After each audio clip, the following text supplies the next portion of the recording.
Okay, welcome to a belated holiday episode of Social Distillation, the submarine still of the internet, where we attempt to drop the bead and pull white lightning straight onto your brain. That's why I And have now my red shirt understand, on and my Christmas beer. At least I think it's a red shirt. It's a red shirt, right? yeah, maroonish, Maroonish. Close enough. orangish, maybe close enough. The joys of being colorblind. Um, I now understand why basically every single podcast and YouTuber I listened to said a week ago, all right, this is our last show for the year. We'll see y'all next year, because trying to record around the holidays is annoying. Even when it's not the holidays yet, you have all the crap to get ready for, and trying to herd cats to get women and children out the door and moving, and it's loads of fun. Which is funny because it was the opposite for me, because I had lots of free time because all my clients were doing things for the holidays. So I was twiddling my thumbs in front of the computer while you kept sending me, I think I'll be ready. Well, nope, this came up. Nope, All right. nope, this came up. And all right, I'll be home in an hour for sure. For sure this time. Yeah. Oh. So I did get a lot done for my my fitness podcast. So there is episode 3 up now, which is the variables of fitness. So that's more of an educational one. If anybody wants to pop over there, they're our sponsor. I hope they don't get canceled for me saying that, but I say they like it's not me. I'm the only employee. We are not connected. You have a cowboy hat on. You're totally different. Yes, I am different now. Should I change glasses so I'll be in disguise? Well, for our audience, they know that we hate the series, and they're here because we hate the series, because they watched our We Hate the Series episode. And I watched a lot of pro series shows while I was waiting for you, and analysis, and oh, this was foreshadowing for this, or 15 foreshadowing events that happened in the show, all of these kind of things. The answer is they're actually right, because there is foreshadowing the shows, but it still sucks. It's foreshadowing to more crap is what it is. Mm-hmm. There's Easter eggs from the books, and I'm like, why have Easter eggs from the books when you could have done the book? I was actually ranting about that with my son, because we were talking about kind of story stuff in general and terribleness, and I don't remember how we got on the subject. I think via Rings of Power, and I was using yeah, I was using that as an example, and then shifted to Wheel of Time because of the way they ruined the characters by embracing this cheap, crappy writing trick of the mystery box. Thank you, J.J. Abrams, you twat.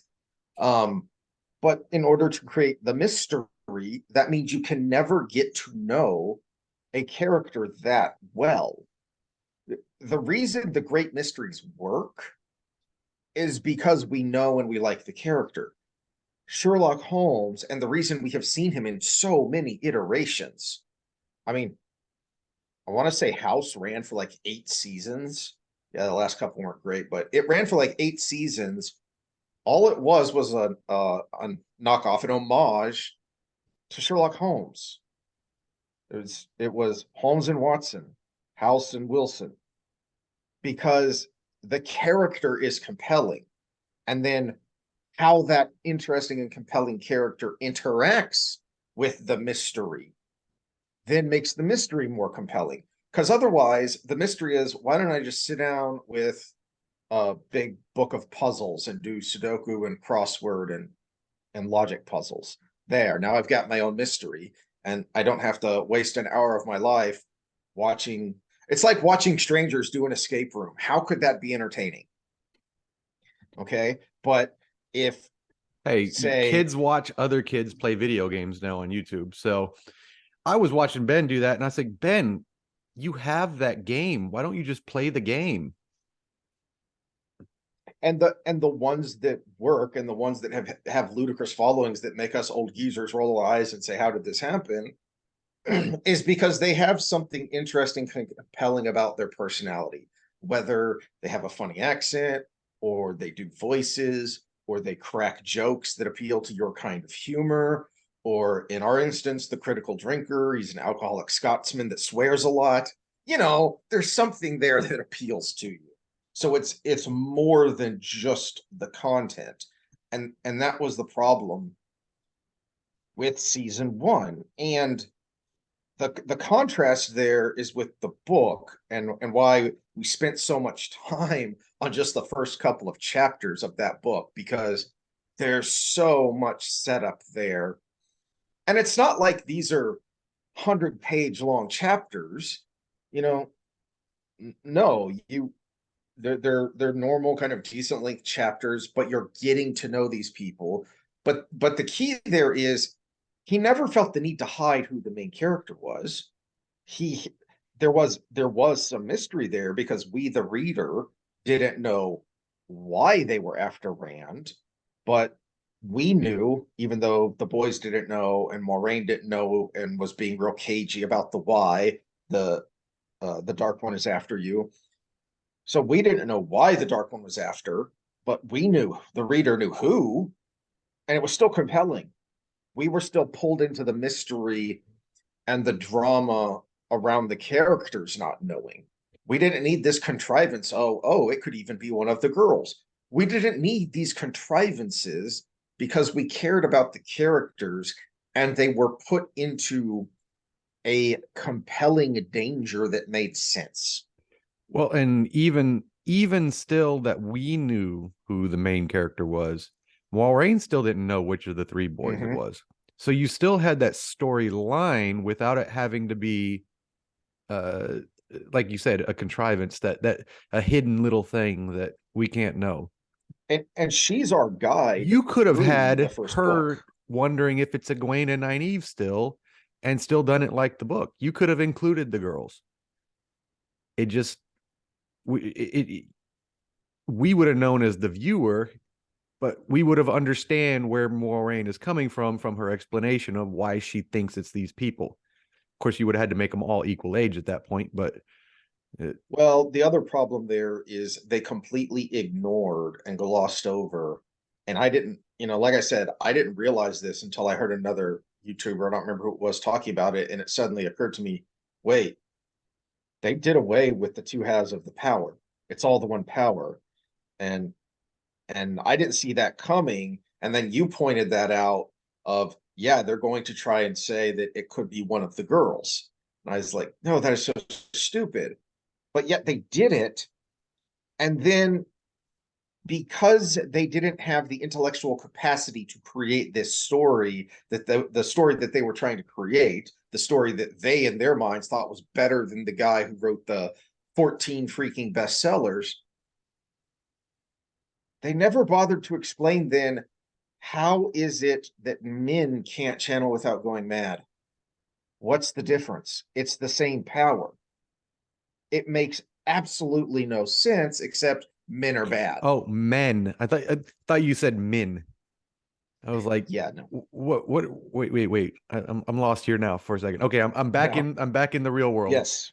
No, one of the nuggets, the foreshadowing events that they used in the that I think it was his main one, was the reason they did the push her into the river scene right in the beginning, the one we hate so much, was because it was a metaphor for the female channeling to the power, and Nynaeve's speech about let yourself go in the river and everything. And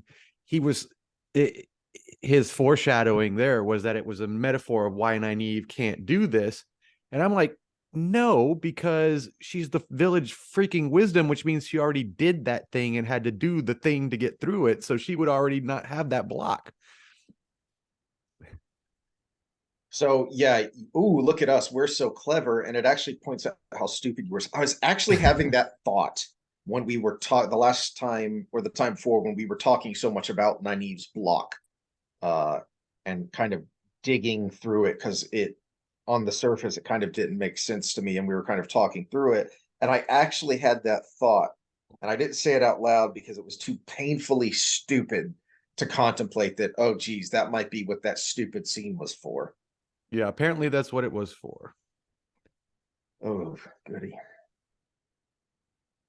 And if that's the case, why did you have to have Moiraine give her speech on it for 15 minutes and 2 episodes from that?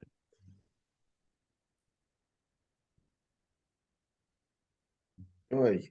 I mean, if you wanted that to be something like that, you could have just had Moiraine kind of giving a basic surrender yourself thing, and then like a flashback of her floating in the river like this, like from the first episode, and then pulled it all together so that there's at least some fucking continuity to this thing. Yeah. Yeah. It's so one of the reasons that the Rings of Power is awful is because the guy who's kind of in charge of the Tolkien estate now is the grandson. And he was for decades estranged from his father, Christopher Tolkien, uh, who was J.R.R.'s son and was the curator of his estate. Christopher is the one who later released things like the Silmarillion, and he added to things like the Forgotten Tales so that they could be released as short stories. And he worked hard to honor his father's legacy and protect his father's legacy, which was this world. Um, the son is an egotistical douche who's a failed novelist who thinks that he is smarter and better than his grandfather, who invented 4 languages and a cosmology and a geography for his world before he ever wrote a freaking word of the story. And this genius, supposedly, according to an anonymous source, this genius grandson has said that the inspiration for Sauron in season 2 of the Rings of Power is that Sauron is going to be like Walter White. Is my dog snoring coming through? No. Okay. Hopefully not. Okay, so if anybody hears snoring, that's Hamilton. It would be appropriate accompaniment to something so ridiculous. It's funny because he brought up Sauron's character, or not Sauron, in the show. He's like the best, most identifiable character in there, and you're talking about how bad he is. That's exactly how bad the show is. The worst is not Galadriel, though. I know a lot of people say that. She's near the bottom. But that stupid kid in the town, I don't know where they found the actor. I don't know who wrote his lines. I don't know who wrote his storyline. The show could have done without him. That's just it. Yeah, I one of the things I heard people point out about the badness of the flow of the show is the show sometimes seems to forget that he exists until it needs something dramatically stupid to happen. And oh, here's the kid. That's about right. But the delivery and everything, it's just, oh my gosh. I mean, you could have found better. This much money, you could have found better. What's ridiculous is that they were trying to make these statements and have these, touches of gray, because one of the criticisms of Tolkien and the Lord of the Rings has long been that it's very black and white. Good is good, evil is evil. Aragorn is an Arthurian character. He's Captain America. He's the pinnacle of what a hero should be. He's the virtue. Yeah. He is what a hero should be. And Sauron is just destruction and evil. In a lot of ways, that's the light and the dark. The dark one is just nihilistic. He just wants to destroy things. It's very cut and dry. It's very light and dark.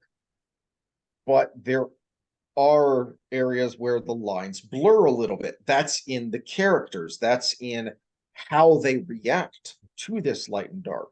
Tolkien is saying that no, good and evil is cut and dry. How we act and react to it, that's where it gets messy because we are human beings and we have emotions and we have, failings. And that stuff is more in the lore, more in the background of Tolkien stuff, like the fall of Numenor. They were trying to do this thing with Sauron, not Sauron, but it has to be a mystery of who he is, so they can't have him be too sleazy, which again, a failing of the mystery box stupidity. In the lore, so the prologue that you see when you watch the Fellowship of the Rings movie, that Battle of the Last Alliance, that is actually the second time that Sauron is defeated. Earlier, like centuries earlier, I don't remember the exact details, he is defeated by Numenorians, but then instead of killing him, the king takes him back to Numenor. And Sauron being kind of evil incarnate, he corrupts the Numenorians. And there is this bloody civil war as those called the Faithful flee Numenor, and that's how Gondor is eventually established. So you have all this. Now, part of the stupidity of it is you paid $250 million for the rights to the appendices. I'm not sure they even had the rights to tell the more interesting parts of the story, in which case, why the hell did you pay $250 million for this? So they can get just enough to try to make some fanboys happy while they wrote their own story and put Lord of the Rings on it. Well, it might have been just to put the name of Lord of the Rings on it. We bought the rights to this, and if we happen to say something that's in the other ones, we did it by accident. Yeah. I guarantee that it was the $250 million to try to make $1 million, or would you say billion? $250 million just to get the rights. Yeah. And then they spent, $5 to $7 million more. The number I've heard is that it was about $1 billion have been committed to this series for a 5-season run. And a quarter of that up front was just to get the rights. So, I mean, they paid that $250 million just to put the name on it, just to put the name on the shingle, and who cares about the product underneath? You don't need the other material if you just want to write your own story anyways. In which case, write your own damn story. But then you don't have the name to get all the people that will watch it just because. I mean, I only watched it because I wanted, even though I knew it was a bucket of crap, I watched it because of the name, just to see what they did to the name. So therefore, I contributed to their profits. It was one of the reasons I didn't watch. I finally got around to canceling my Prime membership because I had enough. I said, "All right, I'm done with this. I'll reactivate it." Isn't it free with just your delivery membership? No, I mean, they come together. That's all part of Prime. And I said, forget it. I don't care enough about the shipping to keep Prime. And I'm certainly not using the Prime Video very much anymore. And they turned Prime Music into something that's utterly worthless. Oh, your wife isn't like mine. We would be paying too much in shipping to cancel our Prime. I told her, threatened serious consequences. There will be none. I will be ignored. So hopefully we don't have to worry about that. I'm in the grumpy old, post-holiday bills mood of I just want to cancel everything and live like a hermit for a couple of months. Well, on to the book then. Do you know what time we started? So I can kind of get an idea how long we've been going. I don't know, but the Pokes play at 8 o'clock, so can't go too long. All right, but the ranting all has a point, because again, why we did this is to show how this works when the show didn't. And here we're starting in chapter 22, so great math stuff. And it works because that's what we were pointing out so much in the previous two books, mainly.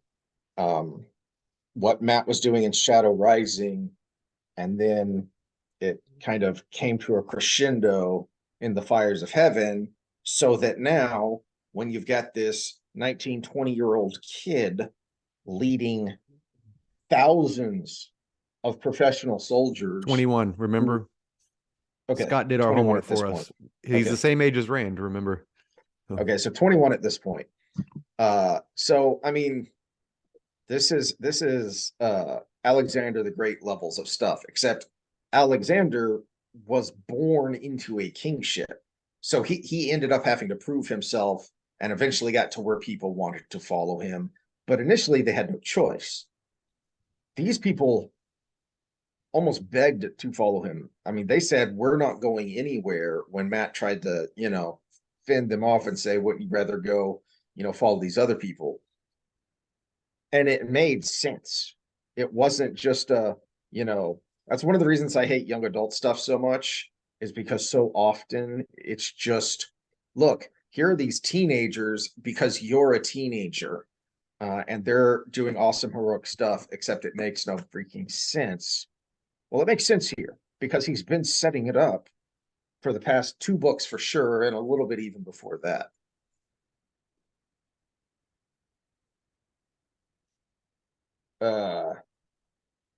But he starts it off.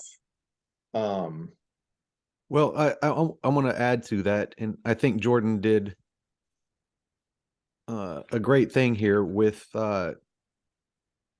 his kind of buffer into leadership involves other young officers and then Daedrid. So one guy that saw him in combat and realized he knew what he was talking about because he understood he kind of played to his bias. He played to Daedrid's bias with the importance of pike, right? And so he won him over in the midst of combat. But the other guys he won over in that and in other ways, and they're all young leaders themselves. They're all of about his age. They just went through the process you talked about. And so there's a slight buffer there with the leadership. And some of that setup began way back at the very, very beginning, those first few chapters of the Shadow Rising, because some of these young lordlings are the same people he was playing cards with while trying to, pad his purse, and build up a big pile of gold so that he could, go off adventuring and living a life of ease and whatever. So he had already established himself with them, which is a good point. And you just brought up something I hadn't thought of before, but I don't know if Jordan was directly inspired by this or if it was just kind of percolating in the back of his brain. The idea that heavy cavalry will break infantry, that's not a stupid idea.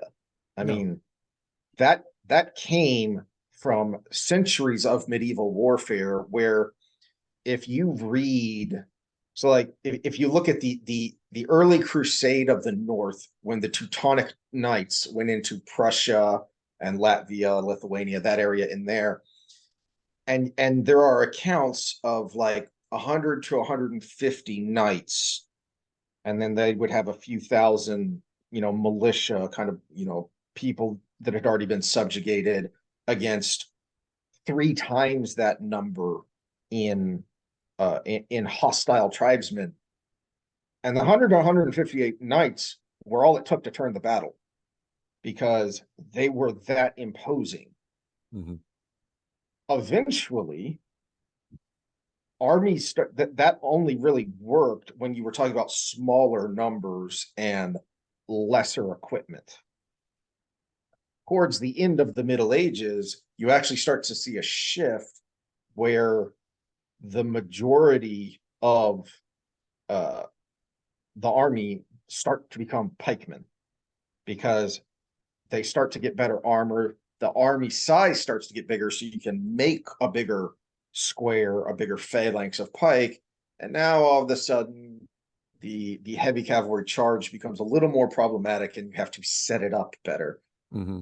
Matt instinctively knows that because his memories make him essentially the only living person to remember the Trolloc Wars and the War of 100 Years and Hawkwing's Rise, which was the last time this area experienced warfare on a scale this large. Except for the IO War, which didn't Except for the involve IO heavy War. heavy cavalry. So, but the not to spoil anything going forward, but also the invention of the crossbow ruined it for the old knights that like to go in there and kill hundreds of peasants to get their rocks off and then ride back out.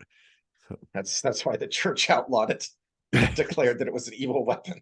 Yep, because it killed the lords because it penetrated armor. Yeah. Well, more than that, because it was easy. Bows took. So do you know what this means? The two fingers. Mm-hmm. Do you know why this is an English thing? So if you've seen the movie Darkest Hour, uh, there's an amusing scene where Churchill accidentally does that. That he flashes the V for victory sign, or he thinks he is. Except if you have your hand turned the other way, and you're giving people two fingers like this, it's the precursor to the middle finger, and it goes back centuries in England. And this means up your bum, as they say politely in the movie. Um, and it comes because the uh, when the French captured Englishmen, they would cut off their two forefingers because that's what you use to draw a bow. Mm-hmm. And so this was the up yours. I've still got my fingers, so I can still put an arrow in your eye, because they were required by law to train, to equip themselves with a bow and to train with it. I think every Sunday they had to do training. That's what it took to build the reputation of the English longbow, because you can't just go out and do it. Whereas you can hand someone a crossbow and say, point this at the bad guy and pull this. Mm-hmm. There you go. Yeah, and then and we'll that is certainly something that I think Jordan did on purpose because of stuff that happens later. That bit of military technology history.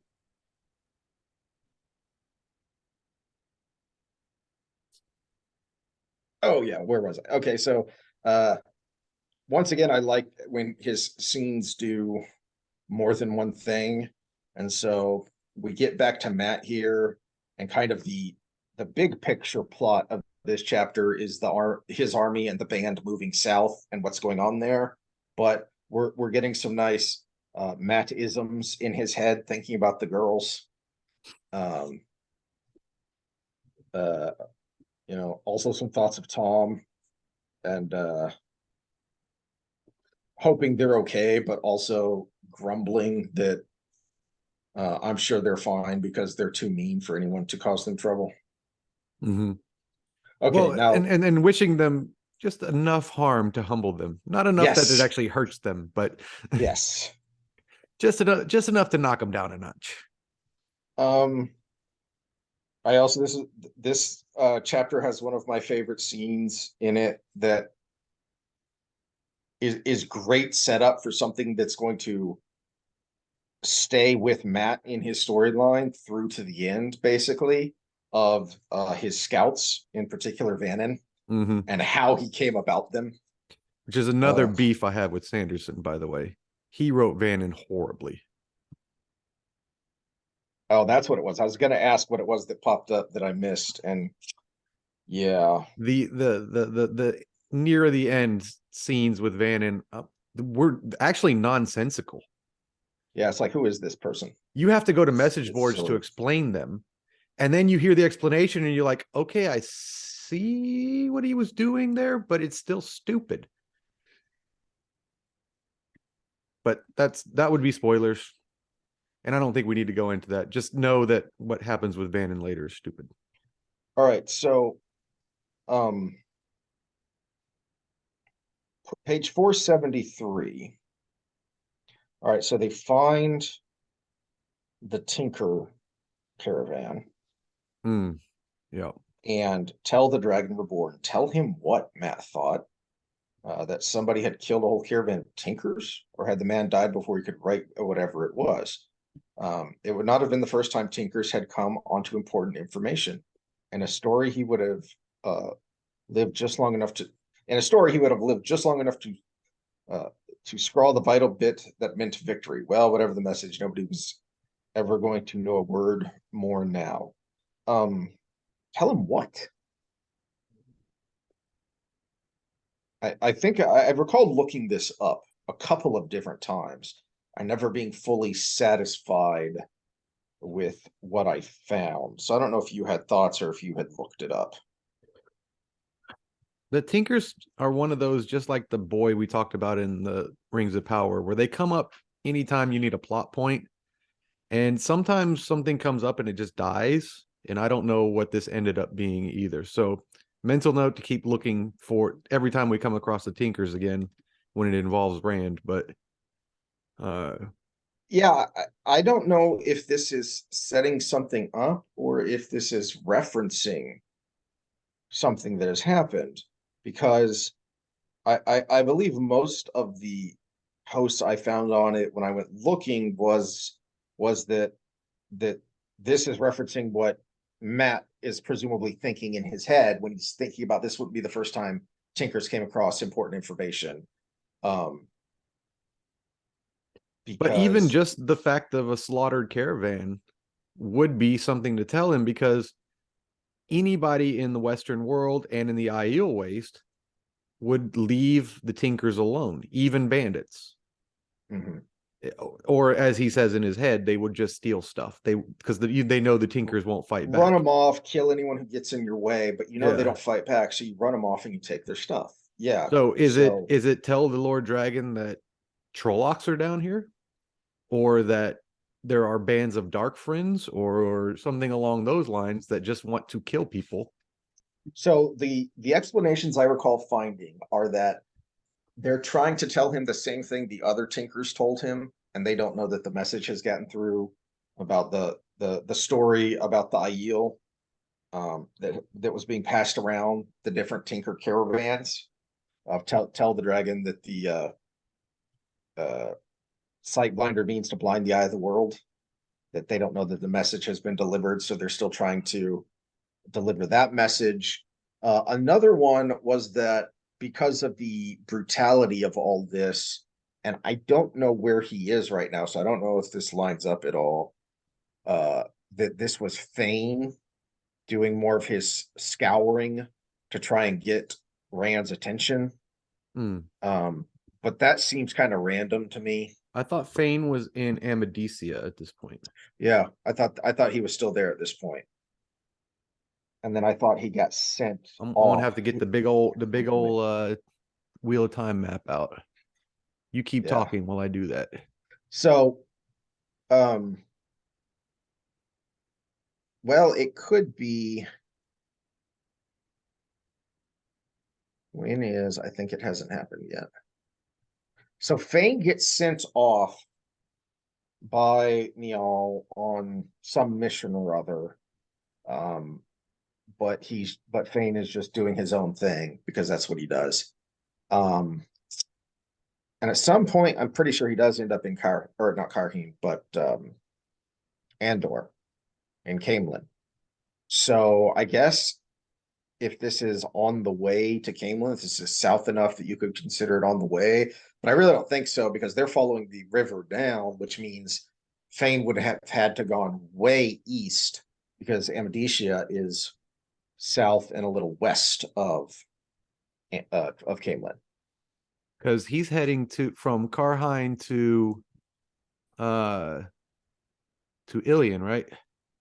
Yeah, Oh but my they're gosh. they're They're fun. following the river down because that's where their supplies are. He's hired boats and barges to follow him carrying supplies and ferrying supplies back from the cities. Okay, so it depends on where he is on the river. Now, where was Fane supposed to be going? Camelin? I'm pretty sure he ends up in Camelin. I don't think we're quite there yet.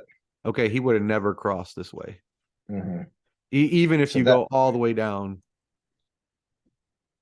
Yeah. so that makes no sense to me. I don't know what else though they would be trying. And to your point, is this seems like one of those things that just kind of fizzled out and died because I sure don't remember any resolution of this. Yeah, we'll have to keep watching going forward because I got something we have been talking about because I read these next several chapters before this again in detail, not just skimming. Mm-hmm. And I came across something that we had been talking about to look out for. So we'll just keep looking out for more Tinker stuff. Do we know how far down they have gotten? Did they get past Erringil? Let me find my map here. I think so. I thought Erringil was where they started out. Okay, so we get the map up.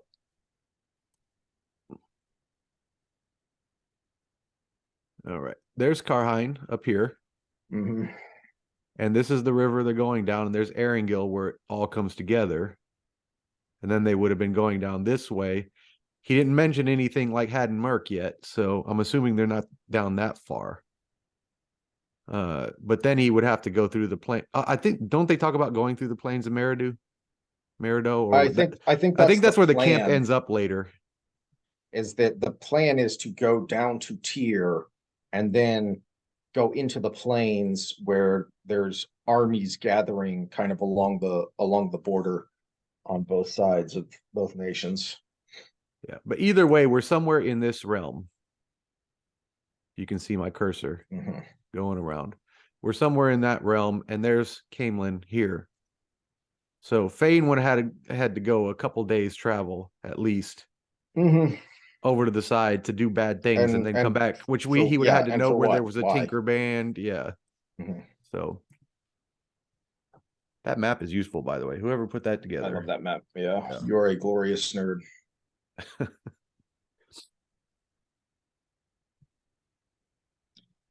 Burn you, Narum. That's a leg, not a bloody side of beef. Yeah, we get some fun action and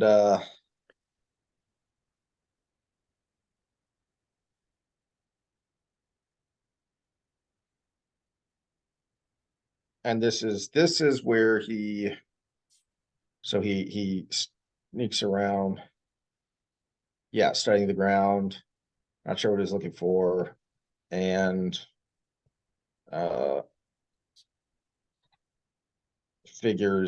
susses out that the Aiel got there through a gateway. And he's mostly sure that Rand wouldn't have been trying to kill him, so mostly sure. But he's still mad, so he's not entirely sure he's not nuts. So now he gets to worry about that as well as all the other things he has to worry about. Well, I identify with Matt, and we are perpetual worriers, and we don't trust people. That's why I started this channel.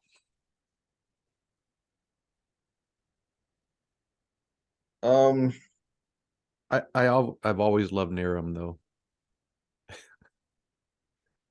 Yes, my lord, not a side of beef. As my lord says, my lord's leg is not a side of beef. All right. Any more thoughts on that? Because then we get into a nice, fun but short chapter with Grendel and Samael. No, we can move on because I love this chapter with Samael and Grendel. So this is the best Samael moment in all the books. Grendel has her moments later too, but this was his where you actually consider him a formidable opponent chapter. And I like the way he does it is that the chapter is it's like 4 pages, all from her point of view, but then it becomes a Samael chapter just with one short paragraph at the end where where was it? So at the bottom of page 486, when Grendel was gone, the gateway back to her palace in Air Domain closed. Samael let the smile dissolve on his face. His jaw ached from holding it. Grendel thought too much. She was so used to making others act for her that she failed to think of acting for herself. He wondered what she would say if she ever discovered that he had manipulated her as deftly as she had manipulated so many fools in her time. So you think he's just being, you think it's just bravado. You think he's, being egotistical and overconfident. And then it all turns out that he's actually being pretty dang cagey. And he just played one of the best players in the game. Not only that, he basically guessed where she was and called her bluff and got the result he wanted, which apparently pissed him off. And got information about where Masan is, so now we know where Masan is. And this is where I had my note for what we were talking about, clues looking forward. Grendel gives a clue that she killed Asmodean here. Oh, really? Yeah, let me find it.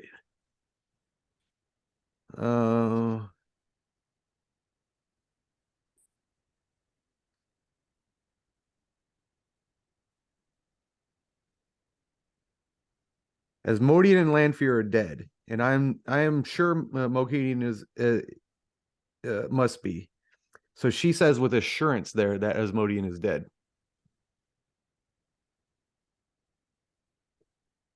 Whereas she's talking about Moghedien, which is the mysterious one, maybe she must be. So we have a very linguistic distinction between her statement about Asmodean.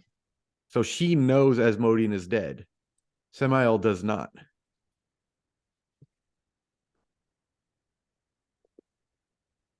Yes, and that is at the point where he's kind of convinced her that he's the one who's going to end up on top, so she had better kind of attach herself to him, at least for the time being. So it does seem to me that she's being fully honest there and would have no reason not to be.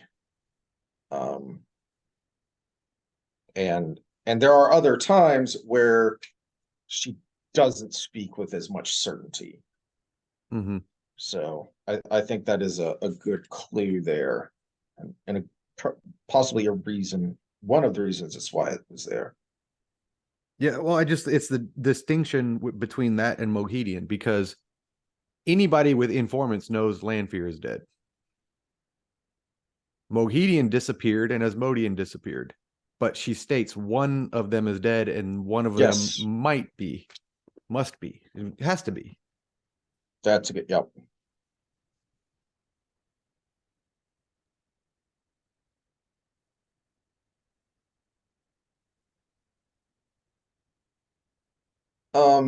There's also the interesting exchange here at the bottom half of 484.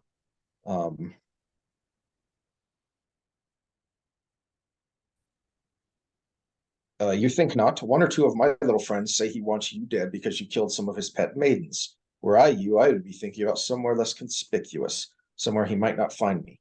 Not a flicker of an eyelid out of him.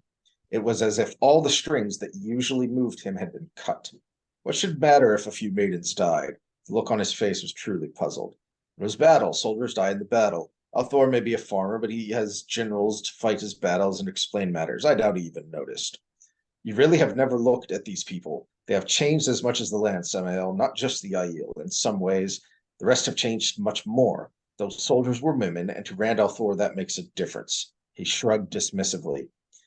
Considering that we then find out it's all an act, do you assume that part as well, that Samuel's not that blind to how things have changed and he knows that? Because I assume so, because I assume that he knows that al'Thor is after him in particular, and that's one of the reasons he's going out on such a limb to basically claim being Niblis without saying it outright, so that he has some wiggle room, because he needs to get someone on his side, because he knows that al'Thor is after him so hard. Yeah, knowing it's an act, that all goes together as the big story, you know. She tried to find a chink in the armor, and he was just filling in that hole.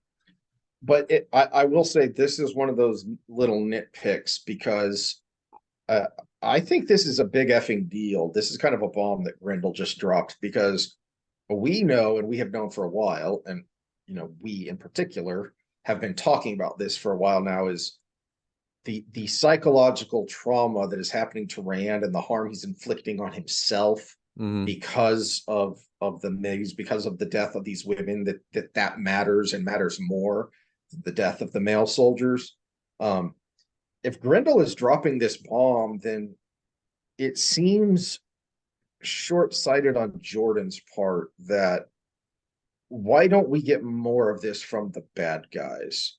Because we get it with Bilal trying to use the girls as bait to draw in Rand.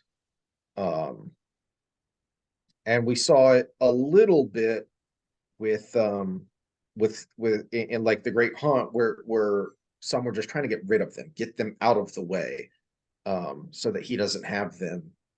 But it's not until much later that we see a very purposeful attempt to hurt Rand by hurting the women around him. No, I would say it's the opposite, because his statement here is the exact opposite of his thought process.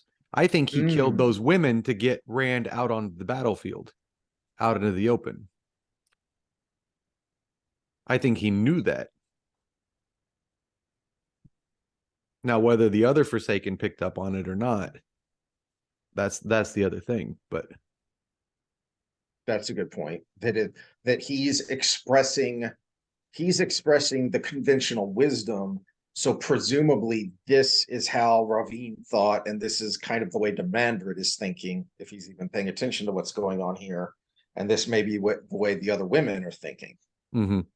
That why would that matter? It's not even in their thought process.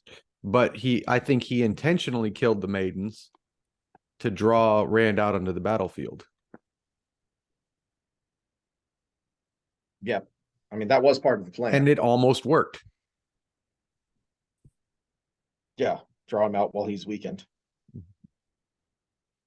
Yeah. It's a great little chapter. I wish we would get them a little more frequently, but that is one of the reasons why I kind of have a love-hate relationship with Lord of Chaos. Because you get a lot of Forsaken stuff in here, and there's some real gems, because you don't get a ton. We haven't gotten a lot of the Forsaken until last book, when we kind of had the little conspiracy, and now we're kind of taking a deeper dive with Samael and Grendel, so we don't see a lot of what the other Forsaken are doing. We get Moghidian a little bit because she crosses over with the girls, but then we get quite a few really meaty chapters with Grendel and Samael that tell us a lot about them and their motives and what's going on there, which I really like. Yeah, I love the Forsaken chapters, but it also helps that I'm a suburban housewife, and I study serial killers all the time, and you know how it goes. Oh, I can't stand the true crime stuff, mostly because it's turned into such a fad lately that like that's all Netflix is full of. It's like, no, I just want like a boring old-fashioned history or nature documentary because I'm trying to go to bed. Stop trying to make me watch this true crime crap. I don't want to watch this while I'm trying to unwind. Yeah, well, it's the suburban housewives out there freaking themselves out. Oh, jeez. It's why we can't let our kids run around outside. All right. Oh, yeah. My brain got discombobulated. All right. The title chapter made me confused for a second because I was thinking about the Tower Embassy to Saladar. And no, wait, we've already done That's that, way haven't later. we? Yeah. Oh, no, is that later? No, we've had that. Okay. What's her name? Not Tesla. I keep wanting to say Tesla.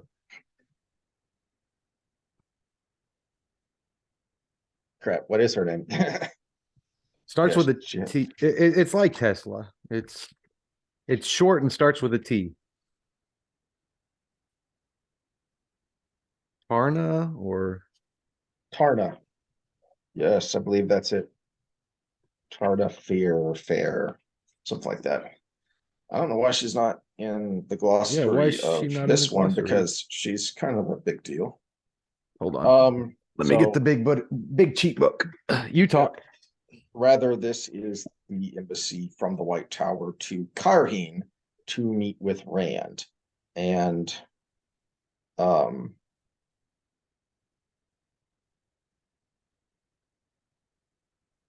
and so now we're gonna get it from Egwene's point of view as she's all worried about what's going on there. Um we also get this little nugget here that we also get this little nugget here on 491 when she's overhearing snippets of conversation and somebody says, I tell you effect, she informed woman picking over her tray. There have has been Trolloc seen around the city. Uh I think that's probably true. That I think that's just more indication that while the Trollocs are still laying low for the most part, and while y'all are messing around, they're still moving through the ways and staging wherever they're wanted or needed for nefarious purposes. Okay. Um, let's see. I don't want to go down the why Egwene is annoying rabbit hole.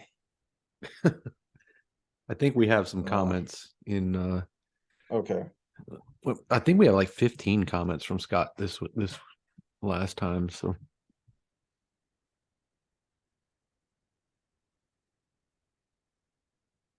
Um,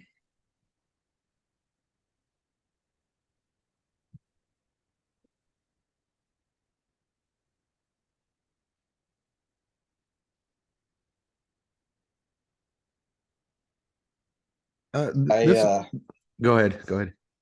I do like so 495 is when it gets starts to get a little more interesting.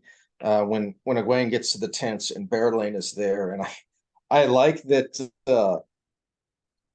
Rhuarc having kind of adopted Berelain as kind of an adopted daughter, um, because he is older, uh, and now the women have kind of adopted her as well, uh, but kind of in a different way, and they have different advice.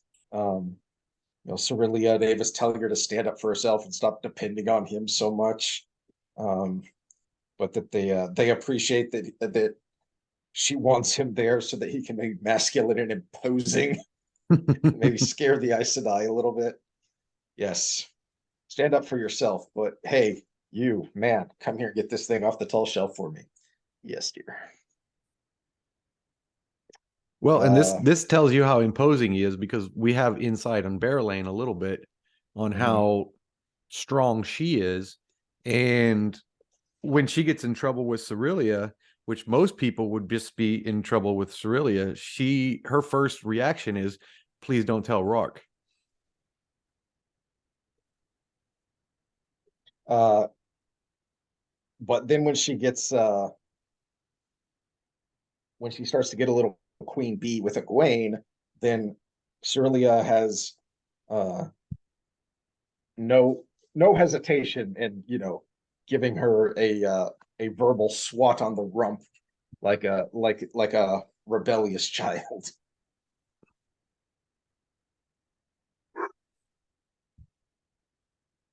Uh so 496, I like the way that kind of the scene kind of ends there with Cerelia. The child has spirits, Cerelia laughed as soon as Berelain was gone. Reclining on the cushions again, she patted the space next to her for Egwene. We should find the right husband for her. A man to match her, if such exists among the wetlanders.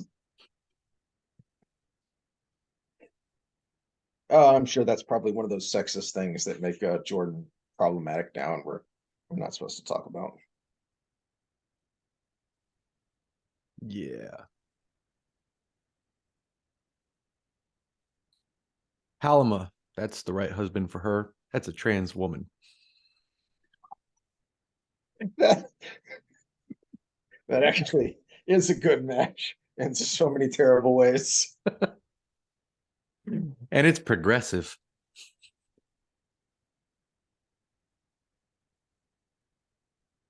All right. The person that Halima originally was, I will not name him because that would be dead naming, would would appreciate the match very much. Very, very, very much, considering how he was.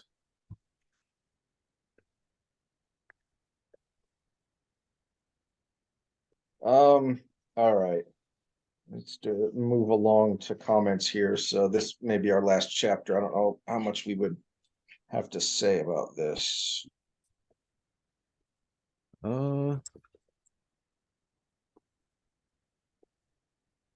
Yeah, that was as far as I had read ahead. Oh yeah, crap. Okay. So they talk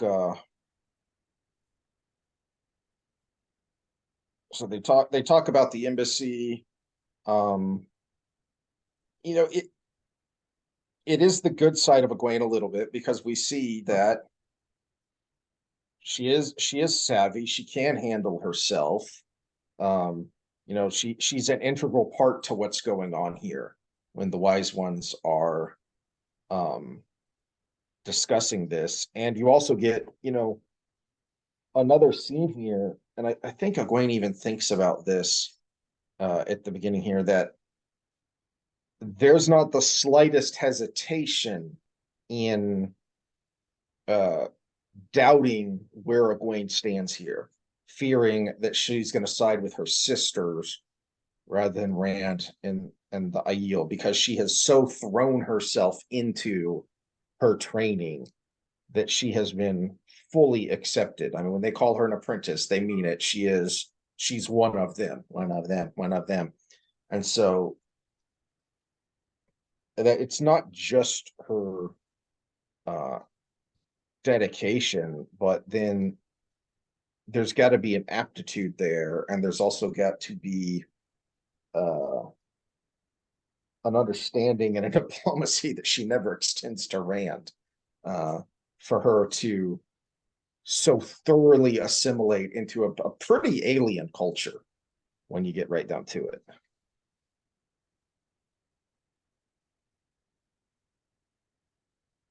Um,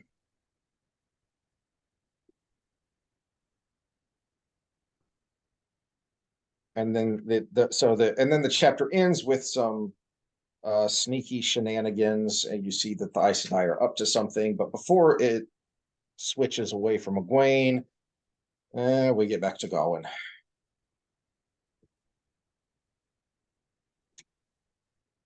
Uh, I will say, I think one of the reasons this storyline is so frustrating, and I'm not sure how much we should bother talking about it because it there's just much more to say later as things kind of culminate much later. Mm-hmm. I think one of the several reasons it's so frustrating is that it's so disappointing, because I actually recall liking this scene the first couple of times I read it. The getting to know Gawyn stuff. Yeah, the interaction, the bumping into Gawyn here. I can tell you exactly why from our previous conversations about other characters. Because it's the exact opposite of the Rand Avienda courtship. This is the one where it shows you the step by step by step by step. That's true. And I think it's done well. And I think you see the pain and the conflict from Gawyn. You know why he's there. You know why he is who he's becoming at this point. It just is so frustrating and anticlimactic the way it ends. And I think a lot of that is because I really do think it starts very well. You think you're in for a very interesting and dramatic story here, and and really it's kind of soggy cereal. You know, it's you, yes, your mom finally got you the good sugary cereal, and then it turns soggy so fast. You're like, oh, this isn't as good as the commercials. I think that's from experience though, because I think at the end of the day I've had a more variety of relationships, and you've never had that rose with thorns relationship, I don't think. Like real thorns. Like you have to go through a briar patch kind of thorns. And there's something to it. It's rewarding. I have, but it was a summertime thing, so I didn't have to endure it that long. Yeah. So that helped. Uh, but that's But also the eh, subtlety of the resisting the relationship, but you still know it's there, and you're trying to not, but you do, kind of relationship. yeah, and that's why I think that scene in particular is written so well. And we get a couple more here later, and there's also an awkwardness there because um both of them want it but don't want to say it. Uh, so there's an element of that as well. Uh, and yeah, I don't want to go too deep into it. I'll just say for anyone, obviously, Scott's going to chime in that both Egwene and Gawyn are turds, and yes, they become that. But this scene is written especially well, and it really See, it I think it's written especially Hallmark. really. Yeah. But I think that's why it works. Well, it works for most people, but it doesn't have, I mean, it's not raw. Yeah, yeah, it's a vanilla relationship to me. And yes, they don't want to, but they do want to, but it's blatantly obvious, and they're making it obvious to each other as well. It, Well, but it's difficult keeping, erase what comes next. But it has been set up. Again, Jordan sets things up, which is why it's so sad that he wasn't the one who got to end things. But he sets things up, and we got this. I want to say back in the Great Hunt, wasn't it, where we first meet the boys, and Elaine says that Gawyn has a crush on Egwene, but of course he's not going to say anything because Gal had saved him when they were kids. And he's so bound up with his own ideas of honor and his personal honor that he wouldn't dare, intrude if he thinks that Galad has the hots for Egwene as well. So we've set this up books ago, uh, and I'll give now you that, but I think what it is the difference here is this is a Shakespearean, it's specifically Romeo and Juliet relationship, where the yeah, the love between them, or the affection, I should say at this point, not love yet, but the affection between them is obvious. But mhm. it's like, no, I can't out loud. Whereas Avienda and Rand was a love born through the trials they went through, and one of them having knowledge that the other didn't, about where it was supposed to go, and fighting it the whole time. So it's completely different than what we consider, because we get what we expect to be the romance novel from things like Shakespeare, Mhm. and that's more obvious in the Egwene Gawyn track. Of course, Gawyn is the traditional. He's like his name. He's an Arthurian knight. Turns out to be an annoying one later, but at the same time, that might be some Sanderson stuff too. We don't know. Yeah, There but there is the wild card there in all of this. so yeah, and that gives me thoughts that would need spoileringness or just waiting. But as far as what we have gotten so far, this scene in particular and the next couple, they just, to me, they work as the ending to this kind of puppy love phase of Egwene and Gawyn. So it's a nice culmination of that phase, and then the beginning of now they're kind of stepping into a more adult relationship, or they're trying to move themselves together in that direction.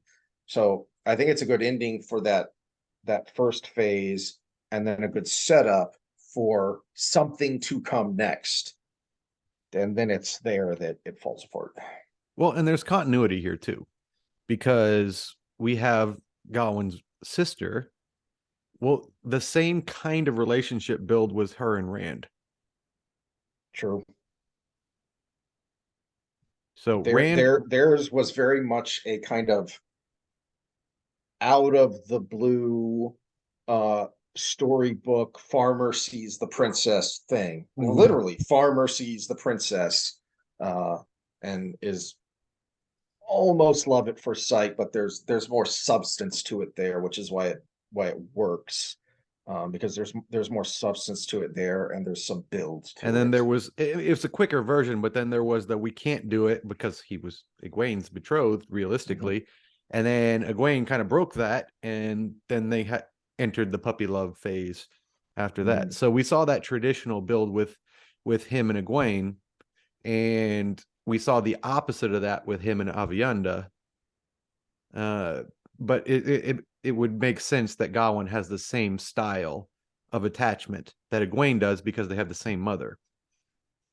It just kind of made me have another thought of, all right, everybody go away, except, Scott, obviously, because you can stay here and rant about Egwene and Gawyn. But it's spoiler time. I don't have a ton, but I've got one big one, and then we'll get to the comments. But while I'm thinking about it, it occurred to me. I'll say the second part first. What it just occurred to me when you were talking about Elaine and Aviendha and the differences in the relationship and the kind of the parallels with Egwene and Gawyn here is I was going to so the thought occurred to me that the setup and everything you were saying about that friction there between Aviendha and Rand, and then they worked it out in their own odd and unique way, but they worked it out, and that's how they get through that difficulty and into a relationship, albeit a very odd and unique relationship. And then it occurred to me that Elaine worked it out too. She just didn't work it out with Rand, because she had Min, and before she left Saladar to go to Caemlyn, she had Min to help work this out, whatever this is. She had Min to help talk this through, to figure out, okay, what does it mean that you have this vision of that we have to share him? What does this mean? And how do I still feel about him? And so she had someone with whom she could totally rely on and confide in, because she was literally in the same boat with her. So, and then later Aviendha. So even though her and Rand aren't able to work out all of these things, she is able to work them all out for herself, so that when Rand comes back into her life, she's able to continue the relationship going. For her, it's not like it's not that, boy, we haven't seen each other in forever, this is awkward. It's because she has been thinking about this and working through this on her own with her soon to be sister wives this whole time. Egwene and Gawyn never work it out. They never work out their problems with each other. No, because she becomes all powerful and he becomes a simp. Because they never really work out their problems with themselves. And it makes me wonder if, because I hadn't thought about that before, of this kind of being a photo negative and that was my first thought when you were talking of the idea that Gawyn and Egwene are kind of a photo negative of Rand and Aviendha. And that, so Gawyn and Gawyn are the one that should work because it's the one that's more romantic. It's the one that's more traditional, but they never work out their issues. They never work out what it is to want to be in a relationship with each other, let alone actually be in one. Well, and this is the thing about real relationships versus storybook relationships. This is the knight in shining armor relationship. This is the love at first sight relationship. This is the everything's so lovely when we're dating relationship. This isn't the 3 babies crying with poopy diapers and the mortgage is due relationship. That's what Aviendha and Rand were before That's a good point. things happened, right? So we see the Hallmark movie where she goes with the loser who never left his hometown instead of the guy that's doing things in the real world because he's always working. But we don't see the having to pay the bills because he never got a real job part of that movie, right? We see that with Gawyn and Egwene later. And it made me wonder if that was on purpose and Jordan never intended to give a nice resolution. I would hope that he would have given us a better, more satisfying resolution to their story, but that they were always intended to be a tragic and unfulfilling romance because it was so imperfect that it was doomed to fail because but it was the problem with it was a one-sided unfulfillment. Egwene got everything she wanted. Gawyn was the one basically a beggar at the end. He was a great swordsman of a beggar, but at the same time he was not a master of himself at all. There was no interplay between the relationship. Yeah. It was a completely one-sided relationship in that case. Yeah, and that makes me wish, I could be a fly on the wall and look at the notes that Sanderson used, because it makes me think, because I was going to say, because he didn't have that role model to help him figure out how to be who he needed to be along with who he wanted to be, which was Egwene's lover and husband. But then he did. But then he never actually stopped being a simp, because, the ideal that you foresee is Lan, that he's I was just going to make that comparison. Yeah. And I don't think that's an accident that he's the first warder we meet, and he is a manly man. We have said before that he is the most masculine man in the series, and so it's not an accident that that's who the most masculine woman has to fall for, because that's the only man for her. He ain't no simp. No, I would say he follows Moraine's orders. I would say Uno's the most masculine man in the series, but yeah, well, he's certainly the most colorful, but he certainly follows Moraine's order. He knows the chain of command, but he's still his own man. Gawyn has the perfect land for himself, which is Gareth, because we see that with Gareth with Siuan even before she bonds him, that when it's clear that they have the hots for each other, and he's still his own man. And she is not only an Aes Sedai, she's the former Emerillin, she is the most headstrong woman we meet, even more so than Nynaeve, really. And yet he continues to be who he is. And it makes me wonder, was this always how Gawyn was supposed to end up?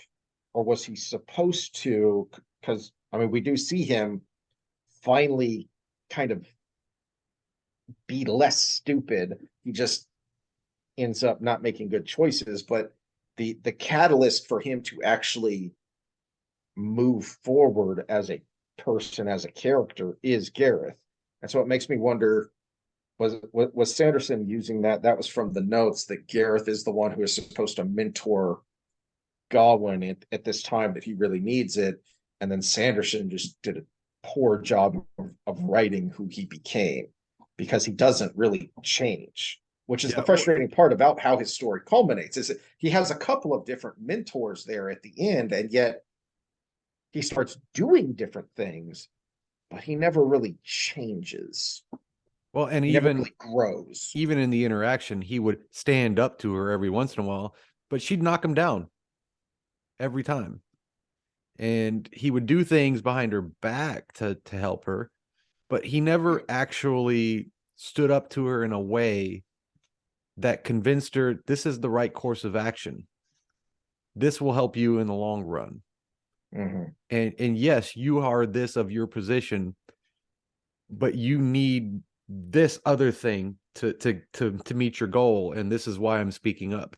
It never happened that way. He would speak up and she'd knock him down, and he would do something behind her back to help her. Yeah. And it was you could sympathize with Gawyn, but it was often hard to think Egwene was wrong. You think she was being bitchy, but it was hard to think she was wrong with the way things were written. Mm-hmm. So I think that leads to the what the heck is the point of Gawyn idea. Mm-hmm. Is he starts to do different things, but he never actually changes. He never actually grows as a character. He just starts doing different things. And I don't know, I hate to put it all on Sanderson, because Matt still held his own with Tuan. Yeah. And if you talk about any relationship that would be overpowered by just sheer, big time. Just sheer, you need to do what I say because that's how that society runs, it would have been that one. That is the biggest power dynamic discrepancy in the whole series. Yeah, she basically became a god by taking her position, and he would have been a mere mortal. So, but he still held his own. Now, I think it was done clunkily at times, which is actually the beef I'm going to bring up here when we get to the Matt spoiler. But well, let's get into that. I think that's all there is to say on, at least for now, on Gawyn and Egwene. I mean, there'll be more to talk about because there'll be more of it. But what was it? Was it Vannon or was it something else? No, this is not Vannon. This is page 477. This is from Matt's point of view. The general who leads in the front of battle is a fool. Go to the final battle. And I think I'm going to paraphrase what it was, but his thoughts as he's going to the front lines was a general who doesn't know what's going on in the front doesn't know the battle, or doesn't know the flow and feel of the battle. Mm-hmm. Sanderson wrote some frontline stuff to have cool moments. He never learned Matt. He got better, but he never learned Matt.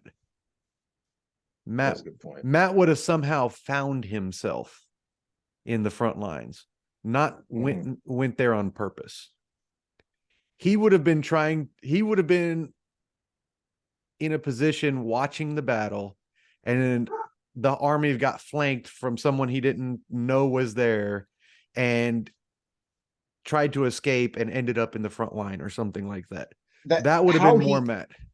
How he ends up leading a charge to plug a gap is the problem. The fact that he leads a charge to plug a gap, that's perfectly believable. How he ends up there is dumb. That is more of a contrivance to look and sound cool than is actually believably that. But I think it specifically says he's talking about learning the feel of the battle and stuff like that, going to the front. But the Matt that we have here in Lord of Chaos, which is kind of the culmination of his character, Fires of Heaven, Lord of Chaos, that was not him. And we already have the memories. We don't have something new. We don't have any. That was not him. And then everything from the books forward, that was not him until that battle. Then it was woohoo moment is what it was. Was that the same scene where is it where he's thinking something along those lines, and then also thinks those were the thoughts of men long dead, and the thought of Matt Cawthon was a man could get bloody killed in there. Yeah, that is in that one. Okay, is that when the Aiel attack? Okay. Yeah. I think that's when the Aiel attack, and he goes ahead and falls back when the reinforcements get there. You know, I had not noticed that, but yeah, that's a shame. All right, well, what comments do we have? But before we get to comments, did you notice what's on the shelf right behind you? Oh, the OU mug. Yeah. You were talking about watching the Pokes. Yeah, it's unfortunate. I didn't think it was in the frame, or I'd have moved it, because that's unacceptable. No, I saw it when you got up. I don't know if anybody can see it, but that's on record. You at least know about it now. I'm going to start from the bottom. I don't know what the chronological order is here, but it says a lot of people with modern sensibilities make a big deal of Jordan and spanking, hinting that it's at least some sort of fetish. Yeah, I see that with anybody who talks about spanking, that, oh, it must be your internalized. Wasn't that in one of those stupid articles that you shared back when we first started doing this? Yeah, I think that was one of the things that got brought up. The toxic masculinity or whatever. Yeah.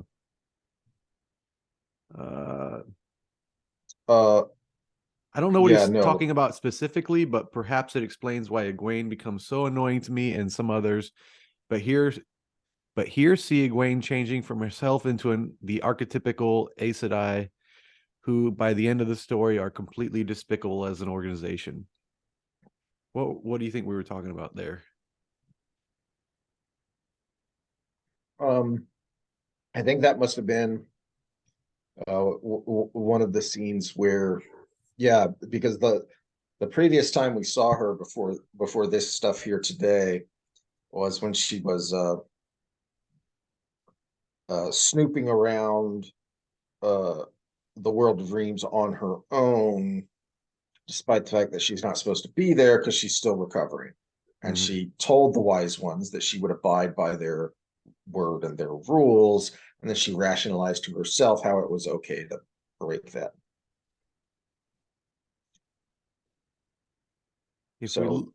Rules for thee, but not for me. Yeah, pretty much. If we look at Nynaeve in the cultural context of the two rivers, she cannot accept that using the power is a good thing. Well, that is there. It's not just that she has a block from her own emotional state, but yeah, her upbringing would give her a secondary block to that for sure. I think I mentioned this before, but back to the stupid spanking thing. I think I probably mentioned this. I think I may even looked up the article when you brought up one of those obnoxious essays on how Jordan is problematic now, about the American teenager who got caned in Singapore for graffiti.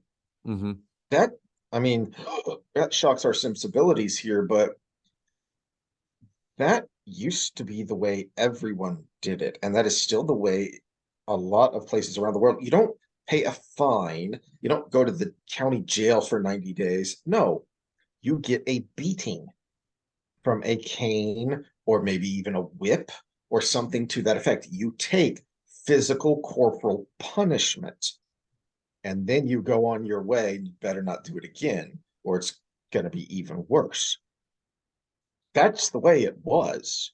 And you've got essentially a medieval society here. They certainly aren't. I mean, they're not above torture. They're certainly not above corporal punishment, even for adults. We think that's something you do. That's something bad parents do to kids. Shut up. I'd assume in tier you get the chancla. Let's see. The wheel is neither good nor bad. It just is, and the people that weave the threads determine its morality.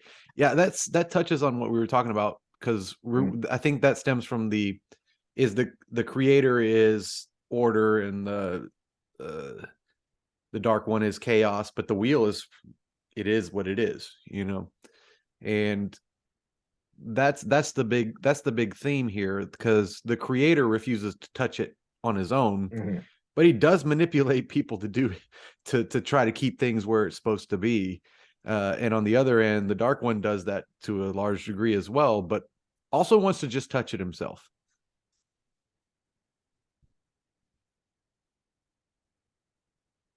Yeah, we'll get more into that when Min finally shows up, because that's I love that's who Jordan uses to kind of go deeper into some of these ideas.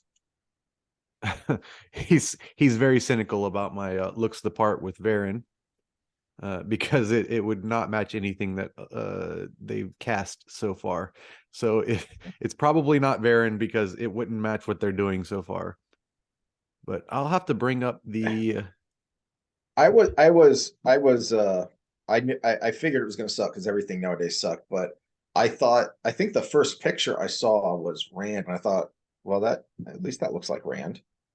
Tall, pale, curly red hair. All right. And then I started seeing everyone else and said, oh, geez, what the heck? Yeah. Well, even Perrin would be okay if first he wasn't taller than Rand, second he was muscular, and third he was a good actor. Yeah. Yeah, and wasn't playing Lenny. Where's that new actress? First of all, I haven't checked in a long time to see if they actually named her as somebody. Oh, no, sorry, that was Berelain. Oh, of course it was. Here we go. Share screen. That was Berelain. Okay. Oh, advertisement, go away. That's the one that doesn't have a name on it. That's assumed it's going to be Varen. Okay. So if it is Varen, I think that's at least close. She does have kind of the librarian look to her. Yeah. They should get Mia Khalifa or somebody. You're going to get just as good of acting. Might as well give them nice boobs. Might as well. And she always does the glasses thing, so. Where were we?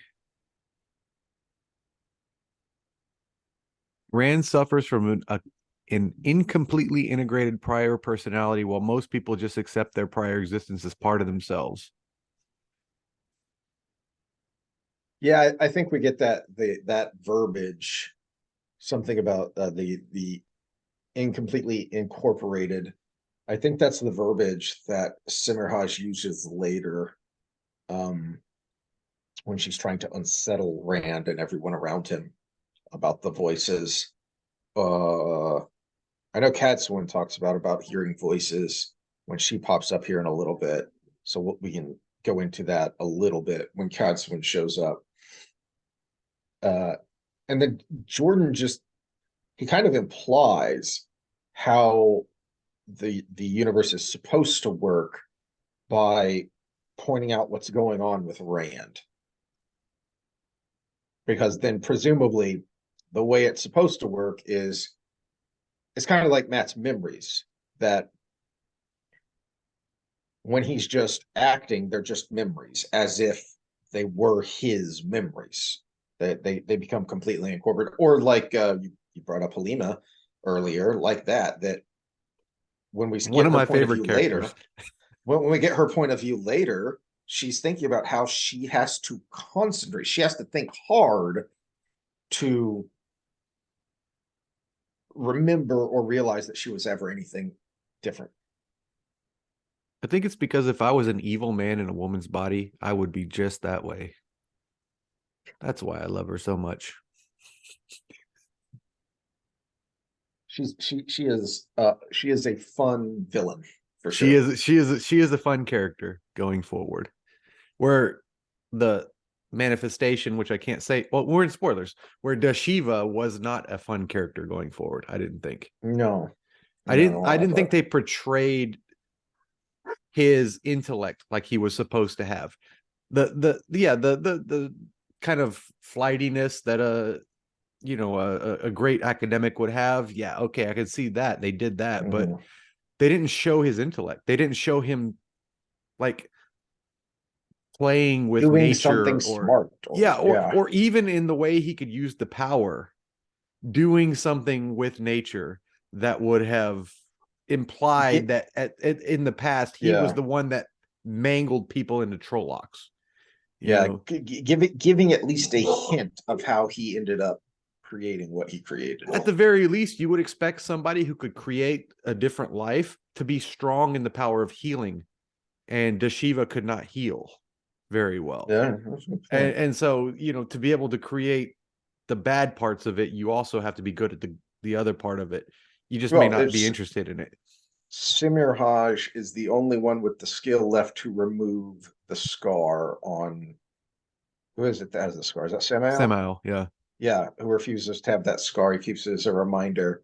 And she was so skilled that she could even cure long past wounds. And she's the torturer. She's the scary one. And we get from her Because point of view how interested she is on the mechanisms of how it works, because she learned something new torturing that Aes Sedai in the water.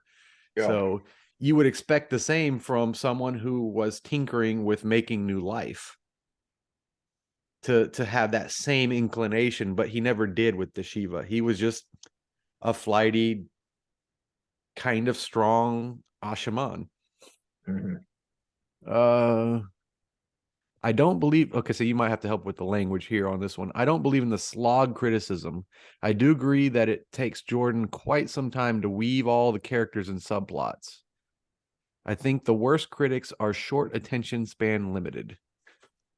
Yeah, yeah. The idea that getting through Wheel of Time is a slog. That is an unfair criticism because to me, a slog implies boring and tedious, something you have to get through to get to the other side, Hmm. right? You know, I don't want to eat my vegetables, but if I don't, I don't get dessert. So I'm just going to slog through. It, he is at least interesting. Yes, things become expansive at times, too expansive, but they never cease to be interesting to read. Even even Well, when okay, you're internally I'm going to yelling at say him to on the hurry front up. load, the part that would be the slog, it's more interesting to read. This was the Wheel of Time was kind of Game of Thrones in some way, where the first four seasons were the best. The first 10 books were the best. And then it starts to go downhill. Sanderson or Jordan, we'll never know, right? Which we'll probably never know with Game of Thrones either, because Martin has not written anything new. But my conspiracy theory with Martin was he left it to, he didn't know what he wanted to do, and he left it to Hollywood to finish it one way, and then he was just going to do the opposite when he wrote the last book, just in Yeah. case, but he hasn't done that even. I have heard, so I've mentioned a couple of channels that I watch that get rumors because they know people in the industry. And I don't remember which channel talked about this, but there have been rumors that after Zaslav uh, bought Warner, which includes HBO, that he talked with Martin about some kind of reboot or redo of Game of Thrones.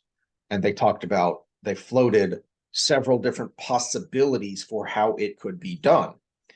And the one that kind of jumped out at me, because this seemed like the most plausible in world explanation and kind of the thing that Martin might do naturally, is I don't remember at what point, but they were going to take a point in the series, like around the end of season 5 or 6, and say that all of the rest of that, the last couple of seasons, were just a vision by what's his face, the paralyzed kid. Oh, Brain Bran. farting out his name, Bran. So that was all like, Doctor Strange style, a vision of what could be. and now it's up to him to make sure that future doesn't happen. And then they would redo the last couple of seasons, and okay, now this is how it really happened. Which I think if you're going to have that kind of an ending, then just go watch Clue because it's more fun. I But mean, that idea has been seriously floated, and which I think lends some credence to your idea of he wasn't sure how to end it, so let's just see what people think of this. Oh, they hated it. Okay, yeah. it was all a dream. Nobody shot JR. You kids. Yeah, which sucks because you want to reboot, but you don't want to get rid of those first 4 amazing seasons. Mhm. So you can't memory hole the last couple. I mean, I guess you can with today's society, but you could.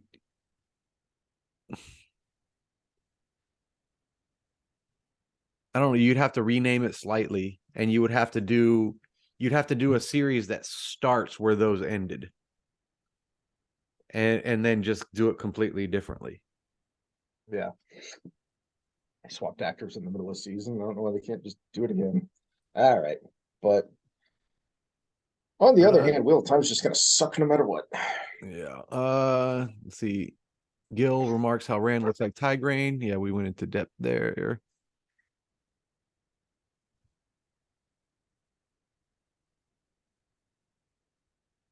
Okay, he talks about Sulin. Yeah, okay, so he's saying she would have been of age to be a maiden with what's her name? Tigraine. Amos. Oh yeah, yeah. Yeah. Yeah, because I kind of get the impression that she's around the same age as Amos, and Amos is the one telling the story because she was a young maiden at the time. Mm-hmm. It was shortly before she became a wise one.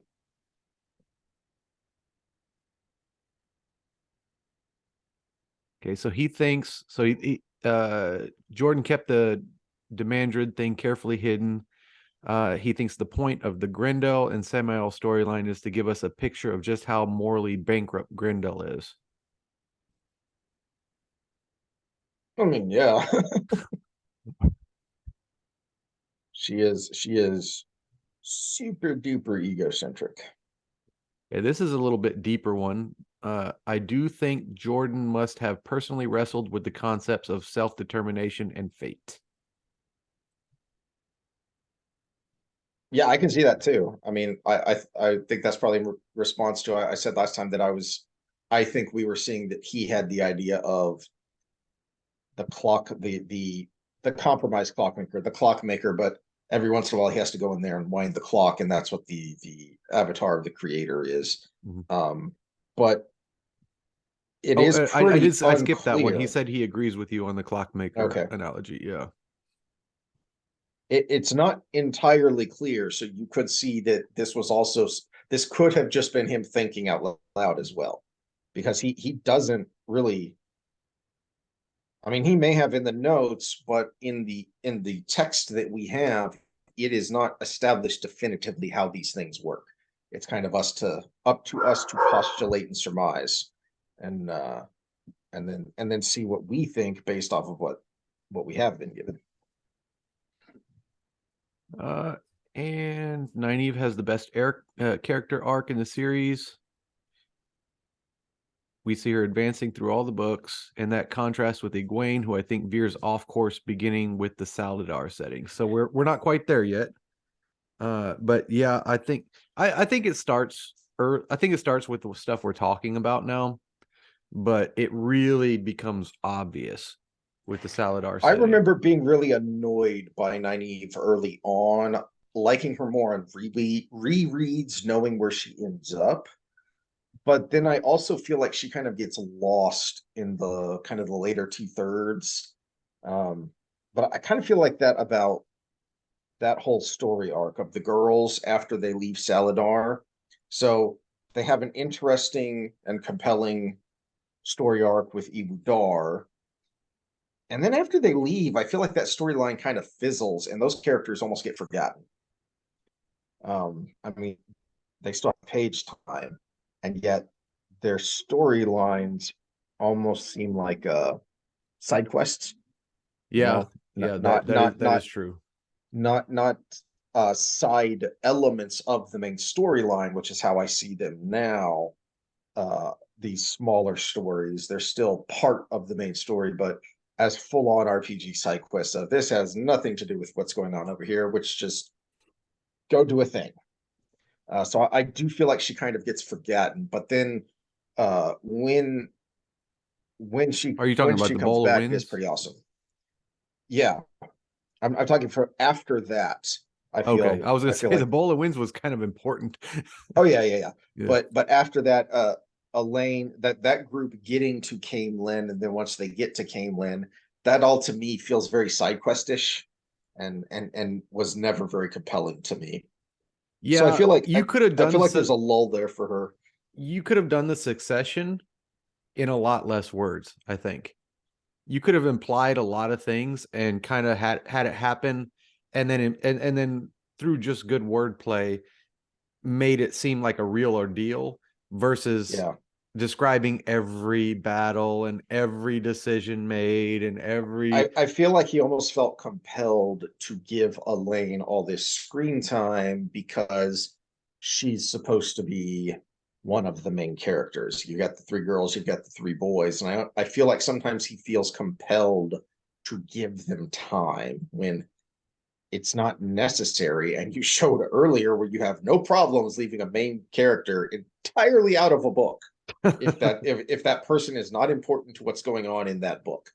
I feel like we could have ignored Elaine for big chunks of time there when it came to the succession. the only good parts of those bits of the storyline was Birgitti's awesome.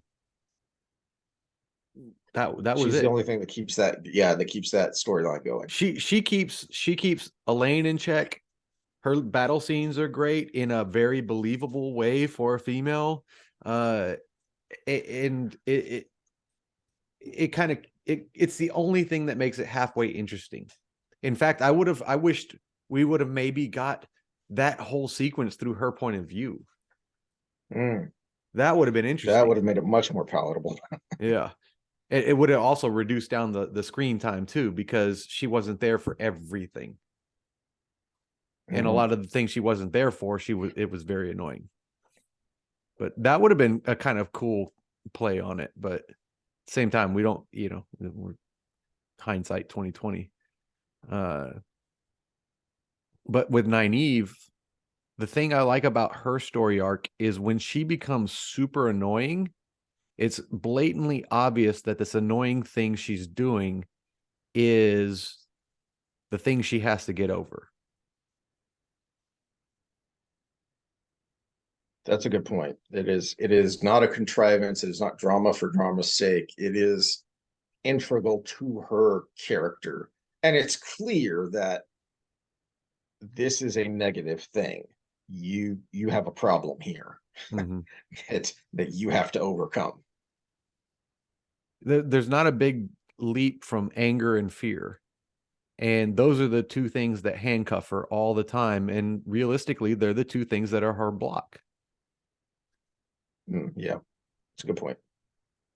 All right, well, that's all I've got, and I'm going to go eat something and watch the Pokes probably disappoint me again. What channel's it on? ESPN. Oh, never mind. I'll have to just check the ticker every once in a while. Go to our favorite restaurant and watch a little bit of it. Oh no, I don't leave the house that much. There are people out there. There are people out there. Uh, no, I'll probably just render this video and get it uploaded, and who knows. But All right.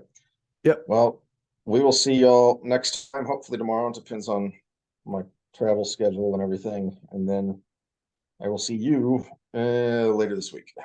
Yeah, and as far as what day is what Wheel of Time and what day is social stuff and what day is Sunday school, I guess because of how things have been going, we'll just go in chronological order, and what day it comes out, it comes out. Yep. Because this Yep. was supposed to be last Thursday.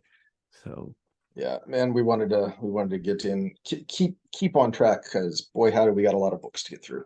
Yeah.